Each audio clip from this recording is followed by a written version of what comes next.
11.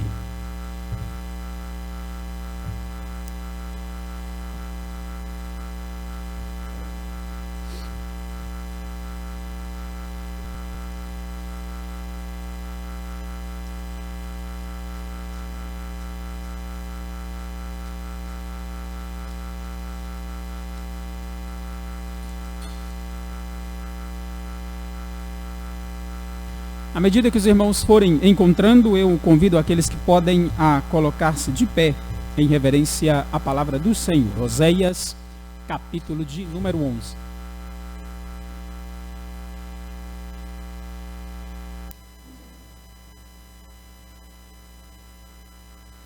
Oséias 11, lerei todo este texto, dos versos 1 a 12, mas aviso os irmãos que, como os irmãos bem sabem, nós dividimos a perícope em duas sessões. Semana passada expomos os versos de 1 a 4 e hoje exporemos os versos de 5 a 11. Então leremos Oséias 11, versos de 1 a 11, lerei e os irmãos acompanharão. Quando Israel era menino, eu o amei, e do Egito chamei meu filho. Quanto mais eu os amava, tanto mais se iam da minha presença. Sacrificavam a Baalins e queimavam incenso às imagens de escultura. Todavia, eu ensinei a andar a Efraim. Tomei-os nos meus braços, mas não atinaram que eu os curava. Atraí-os com cordas humanas, com laços de amor. Fui para eles como quem alivia o jugo de sobre as suas queixadas e me inclinei para dar-lhes de comer. Não voltarão para a terra do Egito, mas o assírio será seu rei, porque recusam converter-se. A espada cairá sobre as suas cidades e consumirá os seus ferrolhos e os devorará por causa dos seus caprichos.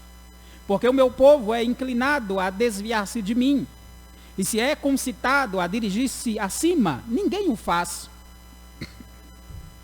Como te deixaria, ó Efraim?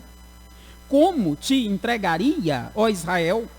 Como te faria como Admar? Como fazer-te um Zeboim? Meu coração está comovido dentro de mim, e as minhas compaixões a uma se acendem. Não executarei o furor da minha ira, não tornarei para destruir Efraim, porque eu sou Deus, e não homem, o santo no meio de ti. Não voltarei em ira. Andarão após o Senhor, e este bramará como leão, e bramando os filhos tremendo virão do ocidente, tremendo virão como passarinhos os do Egito, e como pombas os da terra da Assíria, e os farei habitar em suas próprias casas, diz o Senhor. Vamos orar. Senhor Deus e Pai nosso, nós agradecemos ao Senhor, meu Deus, porque mais uma vez temos a oportunidade de ouvir a Tua santa e poderosa palavra.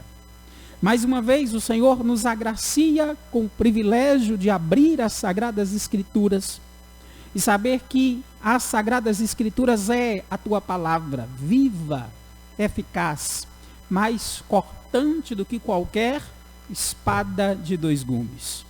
Portanto, Senhor, nós olhamos para a Tua palavra, olhamos para nós mesmos e vemos que somos miseráveis pecadores, que somos indignos e incapazes de compreendê-la pelo nosso esforço.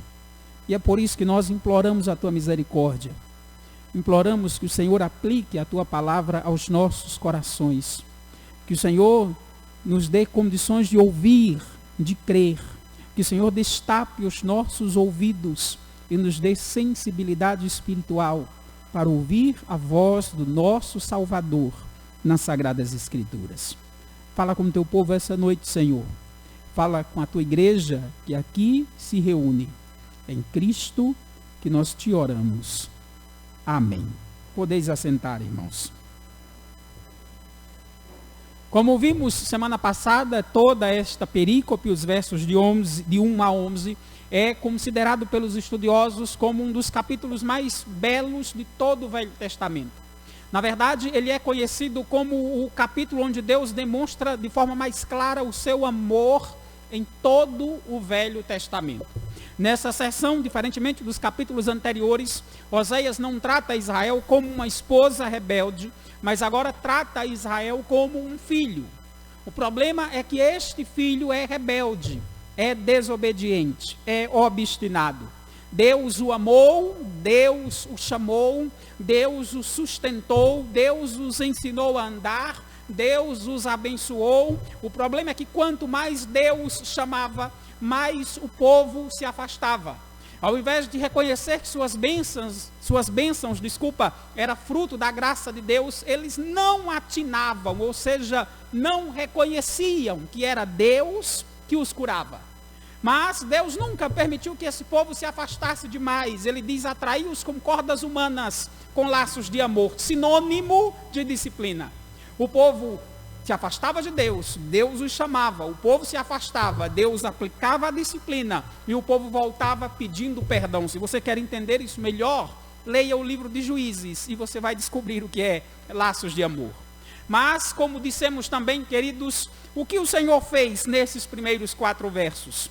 O Senhor provou que Ele tem todo o direito de disciplinar Israel. Ele tem todo o direito de aplicar a disciplina sobre Israel, porque Israel é um filho teimoso.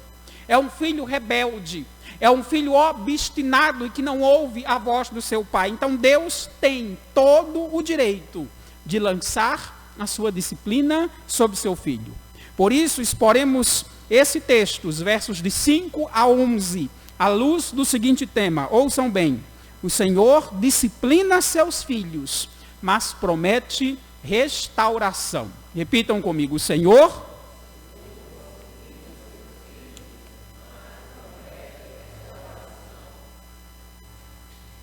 Isso mesmo. O Senhor disciplina seus filhos, mas promete restauração. É por isso que é impossível ler esse texto e não se lembrar do que diz o autor aos Hebreus, no capítulo 12, no verso 10. Deus, porém, nos disciplina para aproveitamento, a fim de sermos participantes da sua santidade. Esse é o propósito de Deus na disciplina. Ninguém gosta de ser disciplinado, mas não gostamos porque somos pecadores. O alvo de Deus é o nosso aperfeiçoamento. Deus disciplina seus filhos, queridos, mas promete restauração. E vemos isso quando o Senhor anuncia a disciplina. Como bem vimos, conforme diz o verso 1, Deus amou esse filho. Quando Israel era menino, eu o amei, e do Egito chamei meu filho. Mas engana-se aqueles que pensam que o amor verdadeiro é sinônimo de sentimentalismo. Engana-se aqueles que pensam que o amor é cego. Não é. O amor é cego e não enxerga os pecados. Engana-se quem pensa assim. Pelo menos o amor verdadeiro não é sinônimo de sentimentalismo. O amor verdadeiro não é cego. O amor verdadeiro, queridos, pelo contrário, exige mudança. O amor verdadeiro cobra arrependimento. O amor verdadeiro exige santidade, corrige e disciplina. Deus amou Israel. Deus chamou Israel. Israel respondeu com rebeldia, com pecado. Iam para o outro lado. Quanto mais Deus chamava, mais eles se afastavam. O que Deus fez? Deixou de amá-los? Não. Deus os disciplinou. E como seria a disciplina? Olhe para a sua Bíblia. Olhe para o verso 5. Não voltarão para a terra do Egito, mas o assírio será seu rei, porque recusam converter-se. E aqui vem à nossa mente já o primeiro problema. Como assim não voltarão à terra do Egito? Se você abrir Oséias 8, no verso 13, o profeta diz: eles voltarão para o Egito. Lá é Oséias 8, 13. Passamos por esse texto há 50 anos atrás, antes da pandemia. Eles voltarão para o Egito, diz Oséias no capítulo 8, verso 13. Mas agora o profeta diz: eles não voltarão para a terra do Egito. E agora? Vão voltar ou não vão voltar? Tem uma pequena diferença aí. Não voltarão para a terra do Egito. Na verdade, eles vão voltar e não vão voltar. Explico. Eles não vão voltar para a terra do Egito. Não serão escravos do Egito, como foram no passado. mas eles voltarão à mesma situação enfrentada no Egito. Eles voltarão à mesma situação, voltarão a ser escravos. Voltarão a ser escravos, e o profeta ainda diz: o assírio será seu rei. Ou seja, serão escravos de um povo muito pior, de um povo muito mais cruel, de um povo muito mais impiedoso. Será uma escravidão muito pior do que aquela que eles enfrentaram no Egito. O assírio será seu rei. Queridos, Israel não quis ouvir a voz de Deus como seu rei. Quiseram ser reis das suas próprias vidas. Quiseram dirigir a sua vida pela sua vontade. Na verdade, fizeram tudo pela sua vontade. Faziam o culto como queriam, faziam as datas do culto do jeito que desejavam, colocavam quem queriam como sacerdote, faziam o culto diante do bezerro de ouro e viviam conforme desejavam. Porque não atenderam a voz de Deus como seu rei. Agora eles teriam um novo rei, o assírio. Os piores reis da época, os mais cruéis e violentos. E aqui nós nos perguntamos como Deus, queridos, lançou uma punição tão grande sobre esse povo. Um povo que Deus começa o texto no verso 1 dizendo: quando Israel era menino, eu o amei e chamei meu filho. Porque tamanha disciplina sobre este povo que Deus diz que o ama e que é seu filho? Ora, a resposta está no final do verso 5. A resposta está aí na sua Bíblia. Por quê? Terão um assírio como rei? Por quê? Porque recusam. Recusam ao quê? Converter-se. O castigo é merecido porque o povo se recusa a se converter. Se recusa a se arrepender, se recusa a se humilhar diante de Deus e implorar misericórdia. É por isso, queridos, que faz todo sentido o Senhor dizer: seu rei vai ser o assírio. Porque vocês não se arrependem. Vocês não se convertem. Vocês não voltam atrás nos seus pecados. E aqui eu quero que você note muito bem o que eu vou dizer, queridos, porque há uma dura lição nesse verso. Onde não há conversão, só resta escravidão. Onde não há conversão, só existe uma coisa: escravidão. Israel deixou de ser livre porque não se converteu. Se tornaram escravos do pior rei da época, do assírio. Na verdade, quando o Senhor diz: não voltarão para a terra do Egito, não é uma vantagem. Porque os assírios eram mais cruéis que os egípcios. Onde não há conversão, meu querido, só resta escravidão. Foi assim com Israel e assim com você. Só que você não é escravo da Assíria. Você é escravo se você nunca entregou sua vida a Cristo, do pior, do maior de todos os tiranos. Jesus diz: aquele que comete pecado é escravo do pecado. Quando não há conversão, a única coisa que sobra é escravidão. Israel não voltou-se, não aceitou Deus como seu rei, agora seu rei seria o assírio. À medida que você não crê em Cristo, não entrega a sua vida a Cristo, não arrepende-se pelos seus pecados, você também é escravo de um tirano muito pior do que Salman-Sacer V, rei da Assíria. É escravo do pecado. Onde não há conversão, só resta a escravidão.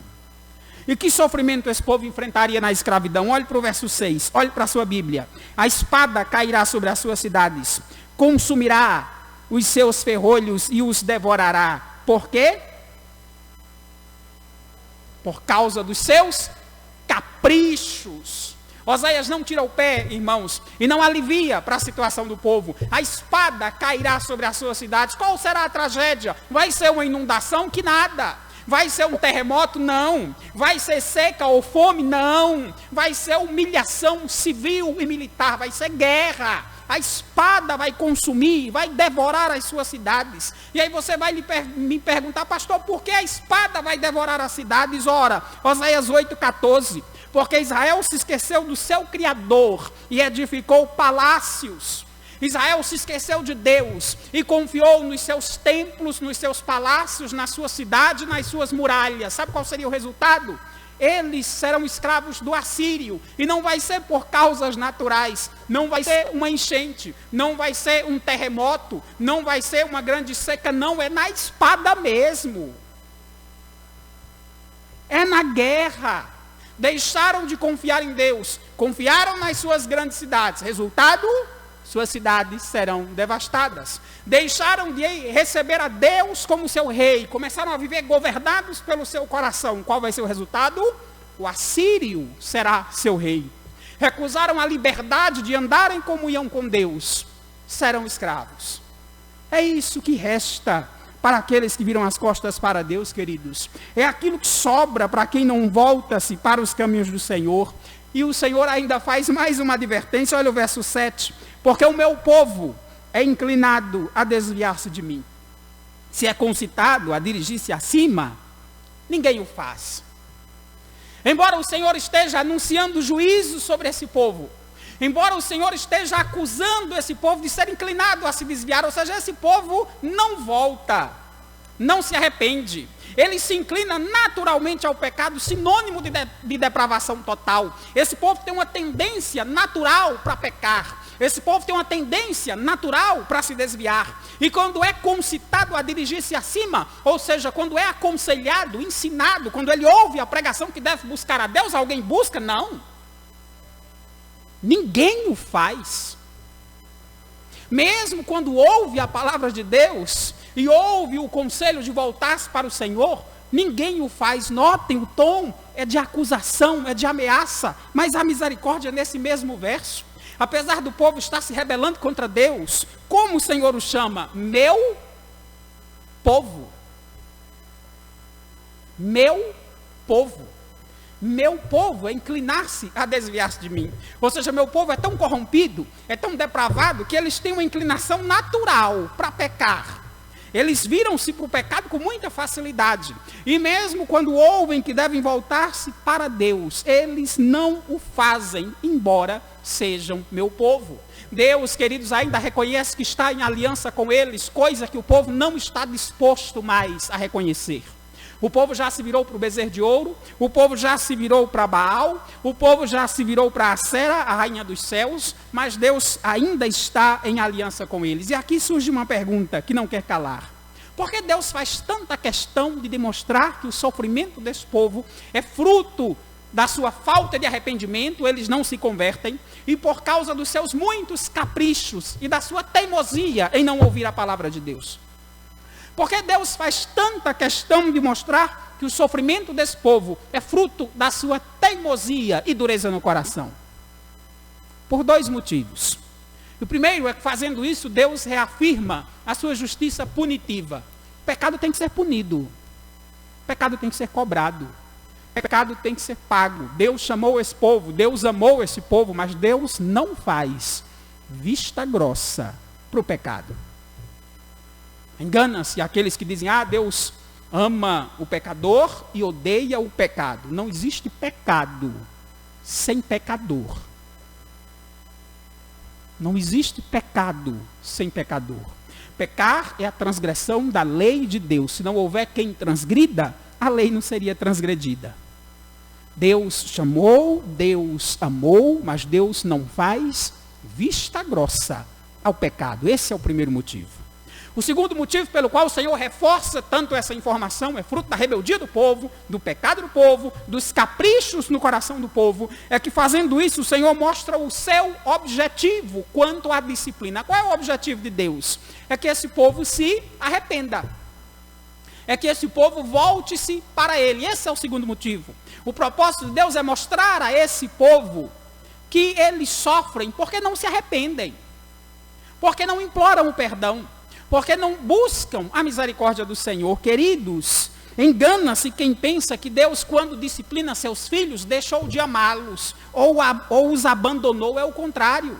Provérbios, no capítulo 3, no verso 12, diz, porque o Senhor repreende a quem ama, assim como um pai ao filho a que quer bem. É por isso que o Senhor reforça tanto a informação. A disciplina de Deus sobre esse povo é uma manifestação do seu amor, do seu cuidado paternal. Queridos, o Senhor disciplina seus filhos mas promete restauração. E nós vemos isso quando o Senhor demonstra a sua compaixão. E nós chegamos em um dos versos mais belos desse texto. Olhe para o verso 8. Olhe para a sua Bíblia.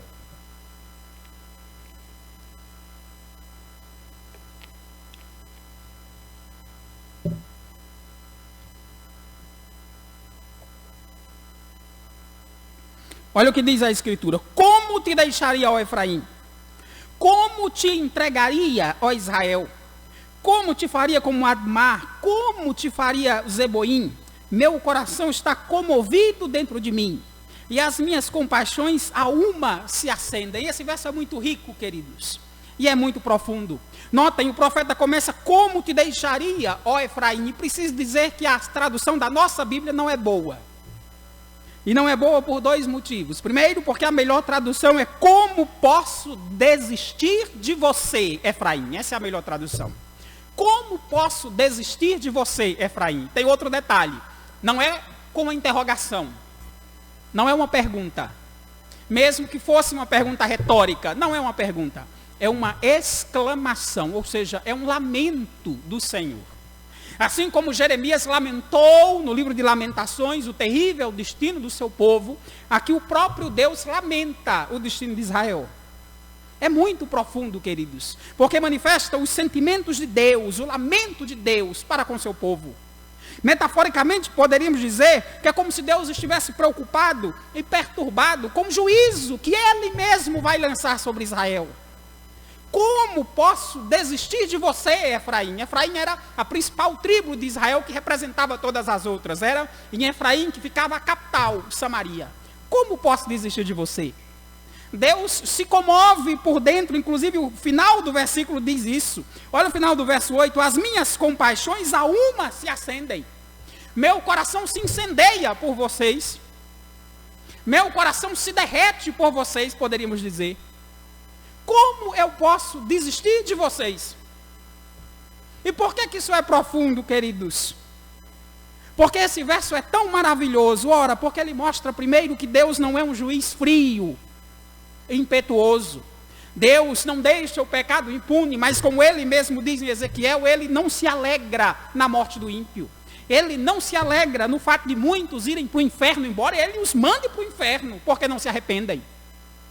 Ele não se alegra a ver o sofrimento do povo, embora seja consequência dos pecados. Como eu vou desistir de você, Efraim, diz o Senhor. E por que isso é profundo, queridos? Primeiro, porque Deus é justo. Deus não renega a sua justiça por causa do seu amor, assim como não renega o seu amor por causa da sua justiça. Não existe um atributo maior em Deus. Deus não é penso, irmãos. Todos os seus atributos são iguais, são equivalentes, são absolutos. Deus é justo e o pecado merece punição. E Deus sabe que Israel merece ser punido. Deus sabe que Israel não tem condições de escapar do juízo. É justo punir Israel. Mas Deus é pai. Deus é pai. Você que é pai, que é mãe, se coloque nessa situação. Pense aí, seu filho é pequeno, seu filho é de colo, ele dá trabalho, ele peca, você faz o quê? Infelizmente, muitos ignoram. Mas seu sentimento deveria assemelhar-se ao de Deus. Você deveria, triste pelo seu filho, discipliná-lo mesmo assim. É isso que Deus faz. Deus é justo e Israel merece punição. Não vai escapar do juízo. Mas Deus é pai. E o seu coração se enche pelo seu filho. Queridos, esse, dizem os estudiosos, é o verso mais belo desse texto. Este é o capítulo mais amoroso de Deus em todo o Velho Testamento, porque demonstra o coração de Deus, condoído, pensativo sobre o destino de Israel. O Senhor está refletindo consigo mesmo, perguntando a si mesmo, como um Deus todo-poderoso e sábio, examinando todas as situações, tentando descobrir como é que ele vai aplicar o juízo em Israel e vai preservar Israel. Como é que ele vai punir Israel e perdoar Israel ao mesmo tempo? Deus é justo e ele não vai abrir mão da sua justiça. Ele não vai deixar de ser justo porque ama. Ele não vai fazer vista grossa ao pecado de Israel, ele não faz isso. Mas ele é pai. E ele está tentando encontrar uma solução, poderíamos dizer assim, metaforicamente, para livrar Israel do sofrimento. Mas o pecado de Israel é profundo, queridos. O pecado de Israel está enraizado na sua alma. O pecado de Israel não é pequeno e não é pouco. O pecado de Israel é tamanho que o Senhor o compara a Sodoma e Gomorra. Olha ainda para o verso 8. Como te entregaria, ó Israel? Como vou entregar a vocês ao juízo? E continua. Como te faria como Admar? Como te fazer um Zeboim? Para muitos esses dois nomes talvez não façam grande sentido. Mas Admar e Zeboim eram duas cidades. Duas cidades que estavam em uma planície que tinha 5 cidades. Admar, Zeboim, Zoar, as menos famosas. E Sodoma e Gomorra. Dessas 5 cidades, só Zoar não foi destruída. As outras 4 foram destruídas por Deus naquele episódio em que os anjos salvaram Ló. Está lá em Deuteronômio 29, 23. Essas 4 cidades foram destruídas. O Senhor diz, como eu vou fazer com vocês, como fiz com Admar e Zeboim. Ao dizer isso, o Senhor está declarando que o pecado de Israel é tão grave quanto o daquelas cidades. Israel é tão pecadora quanto Sodoma e Gomorra. É tão pecadora quanto Admar e Zeboim. Israel merece o mesmo destino daquelas cidades, mas tem uma diferença. Deus é pai de Israel e não de Admar e Zeboim. Mas Deus é justo. E embora esteja em aliança com Israel, ele continua a ser justo. Ele diz, meu coração está comovido dentro de mim. E as minhas compaixões a uma se acendem. Como resolver isso, irmãos? Como Deus vai conciliar a sua justiça com a sua misericórdia? Como ele vai livrar Israel de uma condenação que é justa, que é merecida, que ele é um santo juiz? Como? Qual vai ser a solução? É por isso que os estudiosos dizem, queridos, que esse verso mostra o aparente contraste, conflito entre a justiça e a misericórdia. Entre o amor e a ira de Deus. Como Deus vai solucionar essa questão? Como Deus vai resolvê-la? Como Deus vai ser justo e ao mesmo tempo ser misericordioso para com Israel? Nós lemos o verso hoje que fala isso. Abacuque 3, verso 2. Na tua ira, lembra-te da misericórdia. Na tua ira, lembra-te da misericórdia. Queridos, é por causa da misericórdia de Deus que nem Israel no passado e nem nós hoje somos consumidos. É por causa da misericórdia de Deus que nós não recebemos tudo aquilo que merecemos por causa dos nossos pecados. E por isso o Senhor examina consigo mesmo qual é a solução, o que vai fazer com Israel, como é que vai aplicar o juízo e ainda assim ser misericordioso, como é que vai punir o pecado de Israel e ainda assim vai manifestar amor. E o Senhor chega a uma conclusão, a um veredito. Olha o verso 9, veja o veredito do Senhor. Não executarei o furor da minha ira, não tornarei para destruir Efraim, porque eu sou Deus e não homem. O santo no meio de ti, não voltarei em ira. Queridos, a palavra que mais se repete aí é não. Se repete 4 vezes. E qual foi o veredito de Deus? Não executarei o furor da minha ira. E agora? Deus vai fazer vista grossa ao pecado de Israel, irmãos? Não. O Senhor não diz que não vai executar sua ira contra Israel. Ele diz, não executarei o furor da minha ira. Ou seja, a lição que o Senhor está dando para Israel é o seguinte, ele vai reprimir o furor da sua ira. Quando a disciplina do Senhor passar, ele vai restaurar a sorte de Israel. O que o Senhor está dizendo não é que Israel vai se livrar do sofrimento, é que Israel não terá o mesmo destino de Sodoma e Gomorra. Que Israel não vai ser completamente aniquilado. E a conclusão, a razão para Deus não aniquilar Israel por completo, como fez com Sodoma e Gomorra, é porque ele é Deus e não homem. O santo no meio de ti, diz ele. Ou seja, ele é Deus e não homem. Ele tem soluções para todas as coisas. Só ele é capaz de conciliar a sua justiça com a sua misericórdia. Só ele é capaz de conciliar santidade com amor. E por isso, queridos, nós nos lembramos do Salmo 85. Encontram-se a graça e a verdade, a justiça e a paz se beijaram. graça e verdade, ou seja, fidelidade, justiça e paz. Qual é a solução? A solução está no Novo Testamento. A solução para Deus conciliar a sua justiça com a sua misericórdia, sua ira com o seu amor, está em um lugar, na cruz do Calvário. É assim que Deus manifesta a sua justiça e o seu amor de uma vez. É assim que Deus pune o pecado, demonstrando misericórdia. Que Deus pune o pecado, demonstrando amor. Pune o pecado, salvando, porque Ele o pune na figura do seu Filho. Mas tem um último detalhe nesse verso: não voltarei em ira. Como assim não voltará em ira? Como não voltará em ira se Ele é o santo no meio de ti? Queridos, a melhor tradução aqui também não é voltar em ira, é não entrarei na cidade. E você vai dizer, pastor, aí é que não faz sentido. Não entrarei na cidade? Como sou o santo no meio de ti, sem entrar na cidade? Como assim não entrarei na cidade? Faz todo sentido.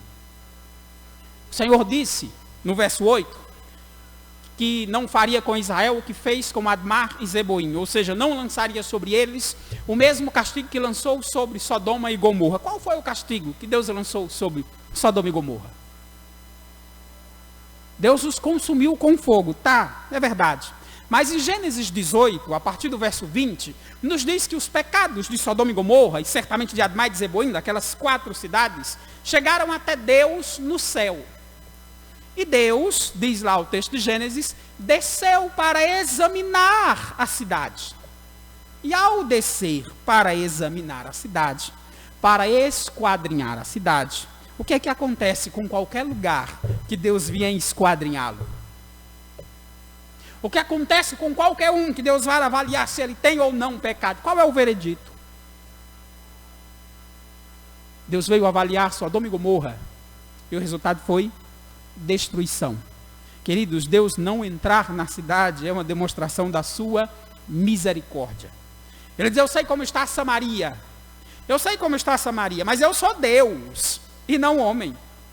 Sou o santo no meio deles, ou seja, eu estou pronto a socorrer, a salvar. Vou salvá-los, eles serão punidos, mas eu não vou entrar na cidade, porque se eu entrar, eles serão definitivamente condenados. Se eu for examinar os seus pecados, eu vou condená-los. É melhor eu não ir aí. É como um pai diz com a criança, olha, para de dar trabalho, porque se eu for aí, é isso que Deus está dizendo a Israel, eu não vou entrar na cidade. É graça, irmãos, é misericórdia. O Senhor disciplina o seu povo, mas promete misericórdia. E nós vemos isso quando o Senhor promete a restauração final. Olhe para a sua Bíblia, olhe para o verso 10. Andarão após o Senhor, e este bramará como leão. E bramando os filhos, tremendo, virão do ocidente. Note a diferença. Veja como a disciplina é santa, é boa, é agradável.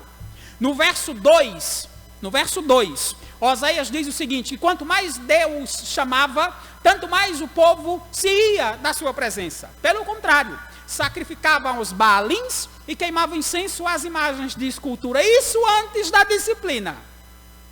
Quanto mais Deus chamava, tanto mais o povo ia da sua presença. Agora, como vai estar o povo depois que for disciplinado? Como vai estar o povo depois que for servo, escravo do rei da Assíria?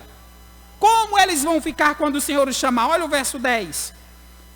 Andarão após o Senhor, seguirão o Senhor. Este bramará como leão, o Senhor rugirá como leão. E bramando, os filhos tremendo virão do ocidente. Veja como a disciplina é santa, é boa e agradável. O povo vai voltar tremendo, vai voltar temeroso, vai voltar quebrantado, vai voltar humilde diante de Deus. Quando o Senhor chamá-los depois da misericórdia, depois da disciplina, ninguém vai dizer que Oséias estava louco ou que o profeta seria louco. Vão voltar cabisbaixos, tremendo. O Senhor ainda usa uma figura forte para Deus, um rugido de um leão é a expressão. Deus vai rugir forte, queridos. E um rugido de um leão sempre traz consigo um tom de ameaça. E tem que trazer mesmo. O Senhor vai demarcar o seu território, vai chamar o seu povo de volta, os seus filhos, os seus amados. E ao fazer isso, eles voltarão para os braços do Senhor. E voltando ao Senhor, o resultado final é o que está no verso 11. Olhe para a sua Bíblia. Tremendo virão como passarinhos os do Egito, como pombas os da terra da Síria, e os farei habitar em suas próprias casas, diz o Senhor. Disciplina é santa, é boa, é agradável e funciona.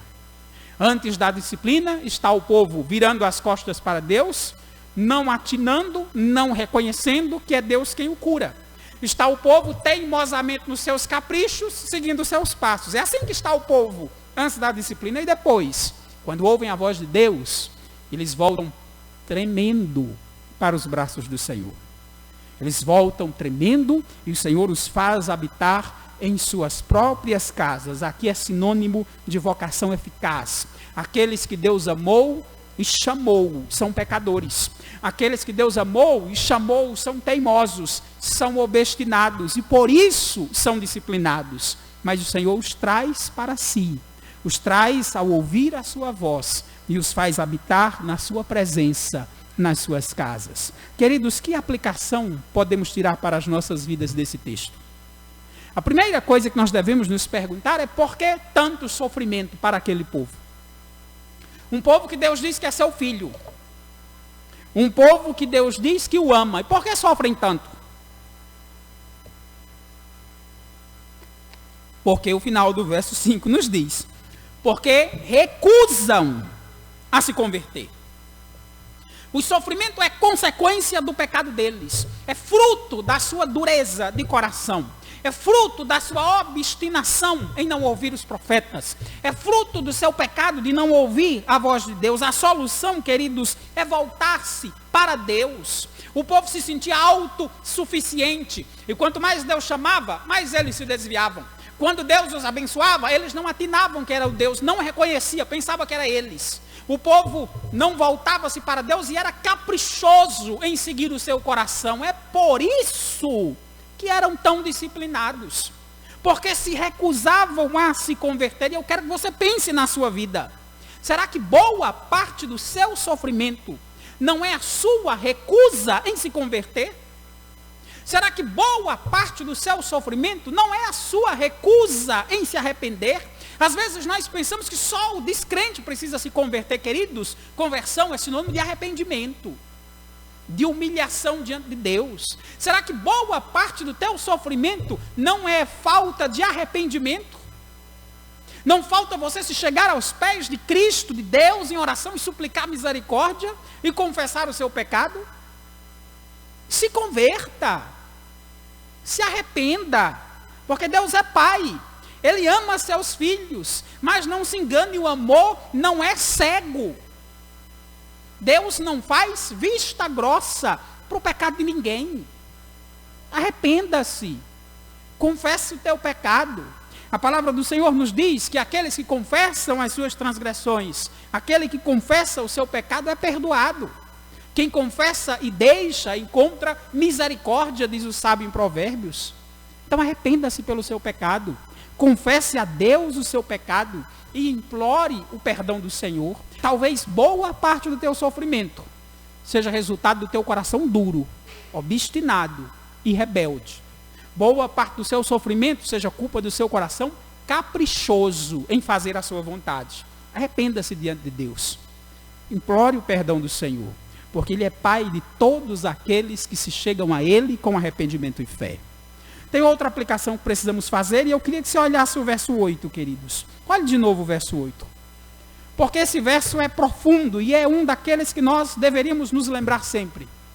É um dos versos no Velho Testamento, talvez o verso em que Deus mais mostra amor no Velho Testamento.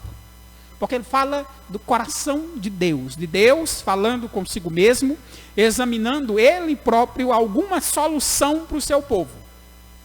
E o Senhor diz: como te deixaria, ó Efraim? Como te entregaria, ó Israel? E por que o Senhor se faz essas perguntas? Por que o Senhor lamenta essa situação? Por quê? Porque o meu coração, diz ele, está comovido dentro de mim. E as minhas compaixões, a uma se acendem, ou seja, meu coração se inflama todo de uma vez por você. Queridos, uma ideia de um Deus que não se comove com o nosso sofrimento, que não enxerga a nossa dor, que não se compadece do nosso sofrimento, não é bíblica. Não é o Deus do Novo Testamento e também não é o Deus do Velho Testamento. Traduzindo, não é Deus.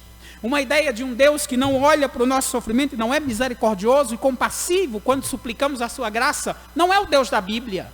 Isaías diz no capítulo 63, no verso 9, que em toda a angústia deles, em toda a angústia do povo de Deus, foi ele angustiado.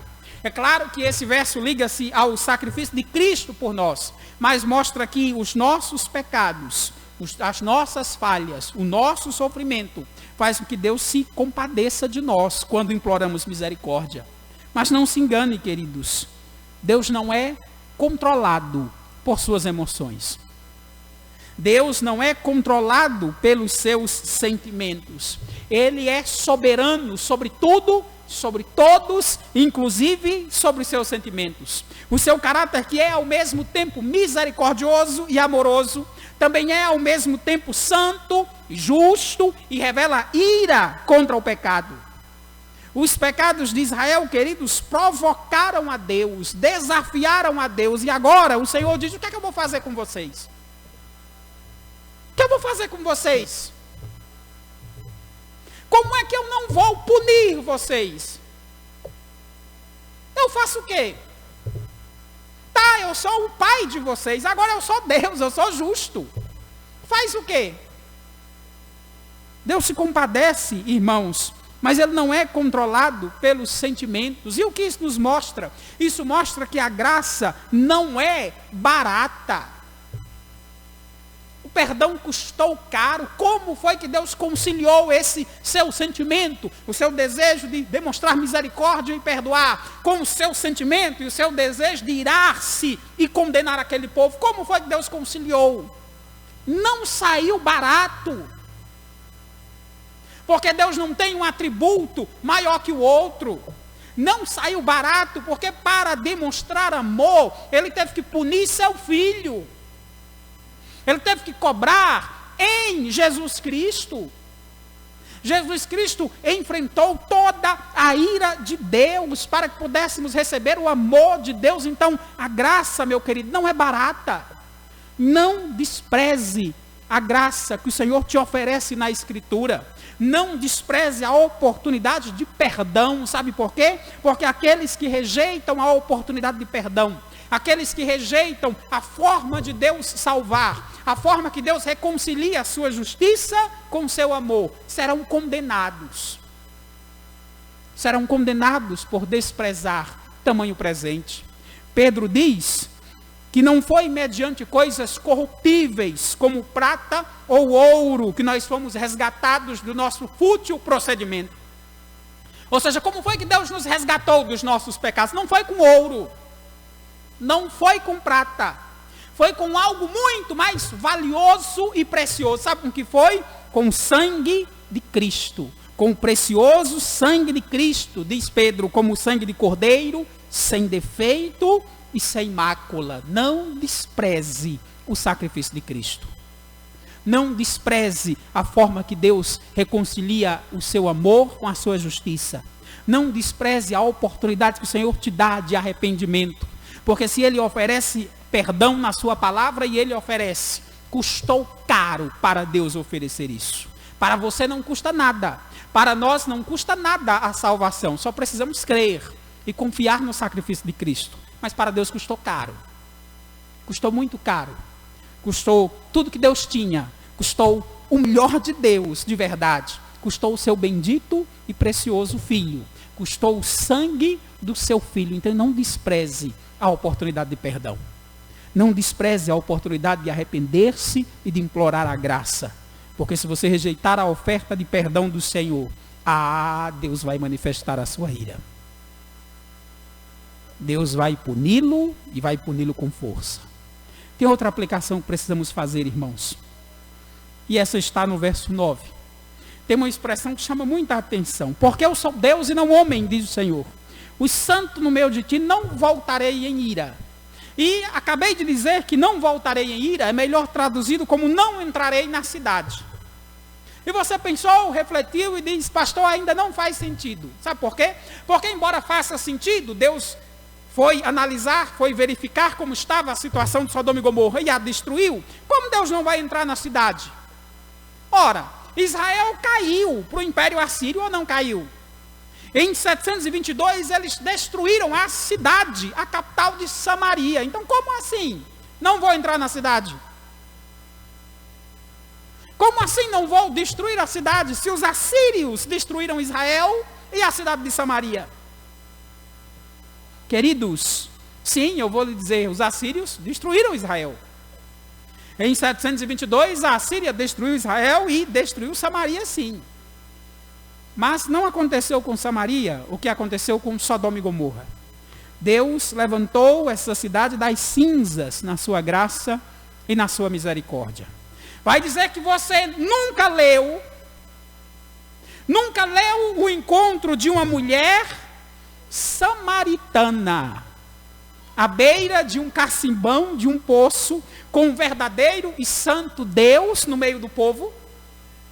Você nunca leu que aquela mulher era lá de Efraim? O Senhor diz, como vou desistir de você, Efraim? Quer saber? Não vou entrar na cidade, para não destruí-los. E você vai dizer, a Síria destruiu, está ótimo, destruiu.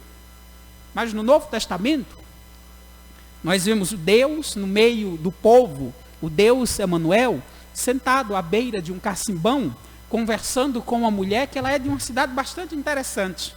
Ela é de Samaria, a capital de Efraim, que está de pé. E o que aconteceu quando o santo e verdadeiro Deus visitou Samaria naquela ocasião? No Velho Testamento o Senhor diz, não vou entrar na cidade, para o bem de vocês. É como se um pai olhasse para um filho pequeno e dissesse, olha, se aquete, porque se eu for aí no seu quarto...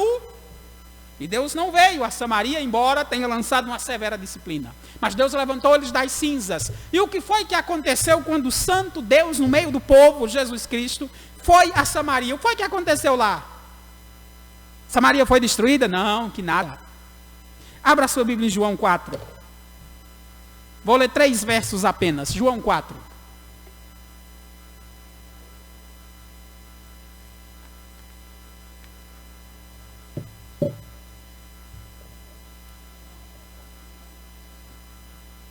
João 4, verso 39. Muitos samaritanos, muitos o quê?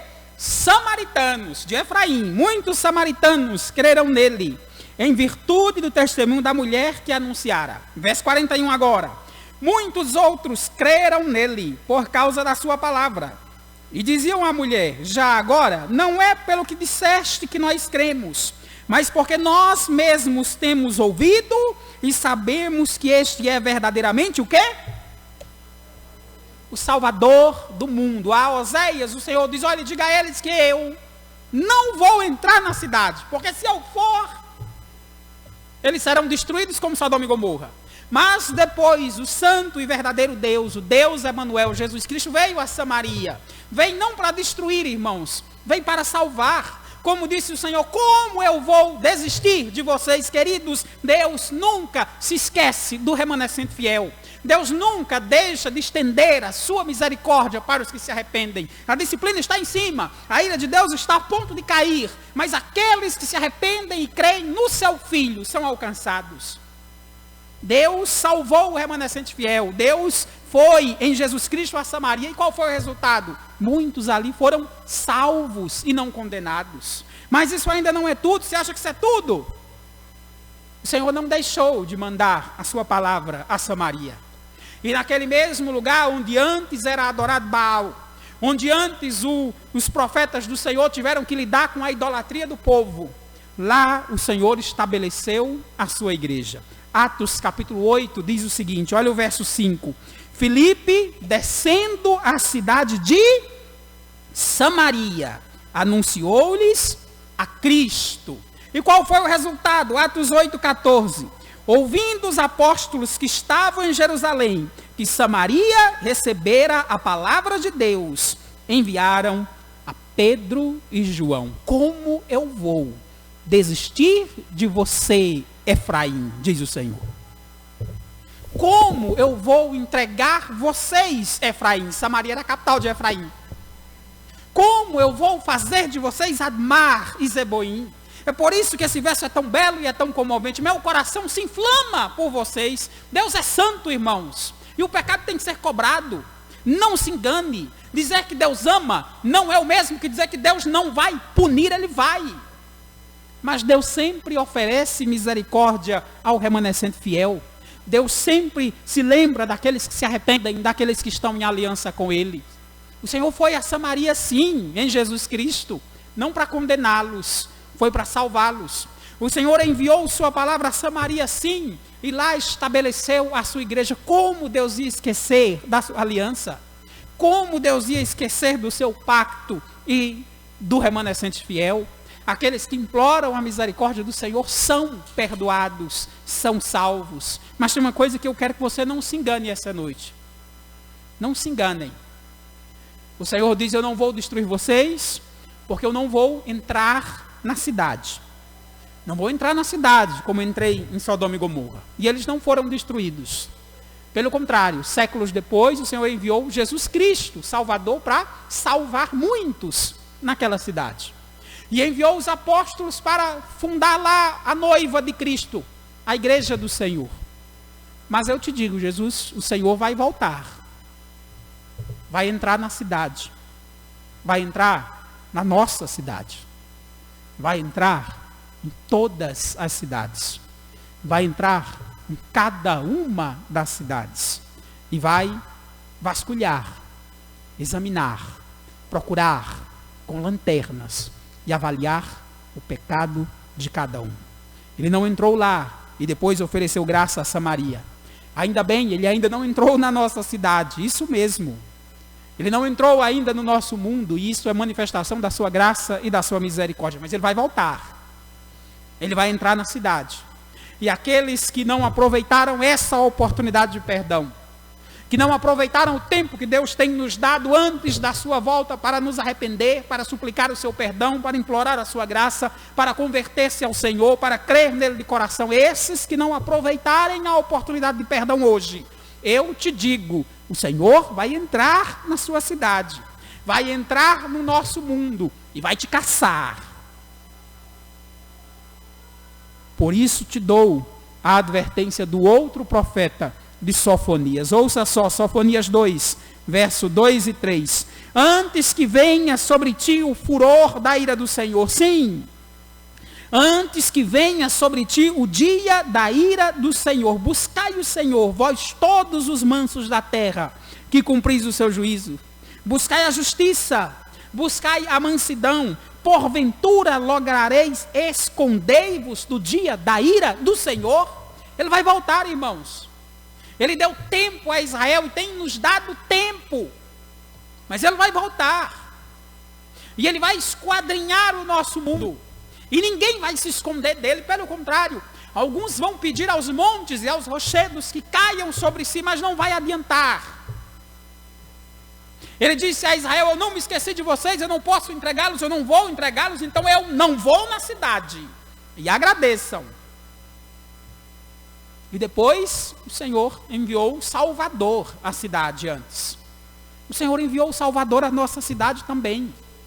O Senhor enviou Jesus Cristo ao nosso mundo. O Senhor enviou a sua palavra a cada um de nós, está enviando ela a você hoje, mas não se engane. Se você desprezar a forma de Deus reconciliar o seu amor com a sua justiça, e não abraçar a misericórdia de Deus com toda a sua força, não implorar o perdão e a misericórdia do Senhor, Deus vai entrar na sua cidade. E não vai ser bom. Ele vai entrar no nosso mundo. E vai condenar todos aqueles que o rejeitaram. Arrependa-se. Coloque a tua vida nas mãos de Cristo Jesus. Para que você tenha um lugar de descanso no Senhor. Por isso quero encerrar com os versos 10 e 11. Andarão após o Senhor, e este bramará como leão. Tremendo virão e os fareis habitar em suas próprias casas, diz o verso 11. Como assim habitar em suas casas, queridos? Samaria foi destruída. Samaria foi devastada. Quando os judeus voltaram do cativeiro, alguns de Efraim, de Israel, voltaram com os judeus, mas eram tão poucos. Então, como eles voltaram para suas casas, queridos, é tão difícil enxergar que isso se cumpre em Cristo. Cristo é o templo, é a casa de Deus. Veja, o texto diz que o Senhor vai bramar como leão. E Jesus é o leão da tribo de Judá. Com sua poderosa voz, Ele nos chama a segui-lo, a andar atrás dEle, a seguir os seus passos, a crer na sua palavra. Ele é o leão da tribo de Judá. E com sua voz, Ele nos chama ao caminho, ao único e verdadeiro caminho, que vai nos levar de volta para casa, para os céus. Que vai nos levar de volta, não para a nossa cidade, para o nosso mundo ímpio, mas para a cidade celestial, para Jerusalém celestial, para a Assembleia dos Santos nos céus, como diz a Escritura, para nos levar para a casa de Deus. Pouco antes de morrer, Jesus disse: não se turbe o vosso coração, credes em Deus, crede também em mim. E ainda disse mais: na casa do meu Pai há muitas moradas, se assim não for, vulo teria dito, vou preparar-vos lugar, mas vamos habitar na casa de Deus. Nós vamos habitar na casa de Deus em Cristo Jesus. Por isso espero sinceramente que você esteja ouvindo a poderosa voz de Deus na Escritura. Que você esteja ouvindo o rugido do leão da tribo de Judá na palavra de Deus. E que você volte humilde, contrito, cabisbaixo para o caminho que é Jesus Cristo, seguindo o nosso Salvador, para quando o Senhor vier à nossa cidade, ao nosso mundo, você esteja na cidade de Deus, na Nova Jerusalém, na casa de Deus, entre os santos, entre os salvos, no meio daqueles que honram e que adoram o Senhor. Não despreze as oportunidades de arrependimento. Não despreze a voz de Deus na Escritura. O Senhor hoje te oferece perdão. Amanhã Ele trará condenação aos que não aceitaram a sua oferta de perdão. Arrependa-se pelo seu pecado. Implore o perdão e a misericórdia do Senhor. Vamos orar mais uma vez. Vamos falar com Deus. Fiquemos de pé, irmãos.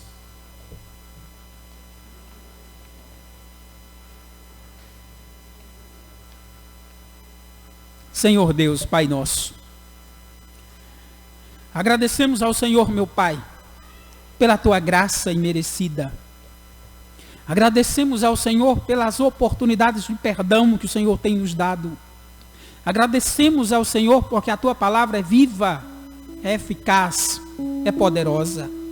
Agradecemos ao Senhor porque o Senhor é um Deus que mesmo na Tua ira lembra-te da Tua misericórdia. Lembra-te do remanescente fiel e nos oferece perdão em Cristo Jesus. Obrigado, meu Pai, pelo sacrifício de Cristo a nosso favor.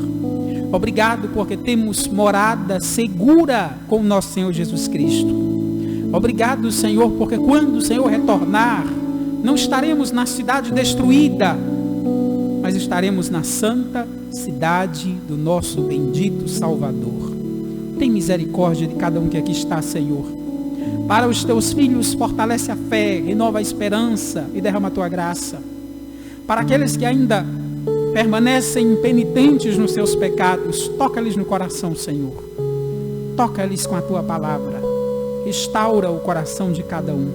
Derrama graça sobre todos nós e usa de misericórdia para com o teu povo. E que a graça do nosso Senhor